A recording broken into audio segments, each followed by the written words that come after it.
Ashok Raj balance കാണുന്ന വന്ന പോലെ ചേട്ടനെ കാണാനും വരുമെന്ന്.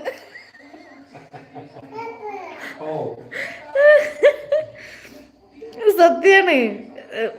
എന്ത് ലിനീഷേട്ടന് ഡാൻസ് അറിയില്ല, സീരിയസ് ആയിട്ട് പറയുന്നതാണ്. ലിനീഷേട്ടന് ഡാൻസ് അറിയില്ല, പക്ഷെ നമ്മള് പല വീഡിയോസിൽ ലിനീഷേട്ടനോട് ഡാൻസ് കളിപ്പിക്കും. പക്ഷെ നമ്മൾ പറഞ്ഞ കൊടുത്ത സ്റ്റെപ്പൊന്നല്ല മൂപ്പര് ചെയ്തു. മൂപ്പർക്ക് ഇഷ്ടം വരുന്ന സ്റ്റെപ്സാണ് ചെയ്യല്. നമ്മൾ എന്താണോ പറയുന്നത് അതിന് ഓപ്പോസിറ്റേ ചെയ്യും.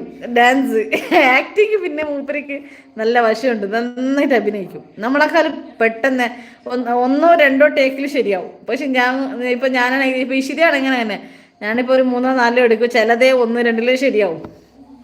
അപ്പോൾ ഈ ഡാൻസ് നമ്മൾ ഏത് സ്റ്റെപ്പാണ് പഠിപ്പിക്കുന്നത് അതിൻ്റെ ഓപ്പോസിറ്റ് സ്റ്റെപ്പ് നമ്മളെ പഠിപ്പിക്കും. ലാസ്റ്റിൽ നമ്മൾ കളിച്ച ഡാൻസ് നമ്മൾ മറക്കും. ഏത് സ്റ്റെപ്പാണോ നമ്മൾ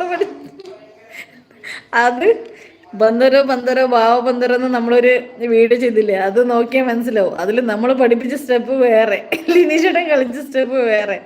അത് പുറത്ത് വന്നു കഴിഞ്ഞാൽ നമ്മൾ അറിയണത് സ്റ്റെപ്പ് വേറെയാണ്. അത് മതി, വന്ന സ്റ്റെപ്പ് മതി, ഇനി മാറ്റാൻ പറ്റില്ല. കാരണം ഇനി മാറ്റിയ ലിനീഷേട്ടൻ ആ സ്റ്റെപ്പ് വരില്ല. അത് ആ ഒരു ഇതിൽ മാത്രം വന്ന് ഇനി അടുത്തത് പിന്നെ അങ്ങനെ കളിക്കാൻ പറഞ്ഞാൽ മൂപ്പരിക്ക് കളിക്കാൻ പറ്റില്ല. അതുകൊണ്ട് അത് മതി എന്നറിയും. അങ്ങനെ ഇരിക്കവേ ചെറുതിരിക്കുന്ന സമയത്ത് അല്ലേ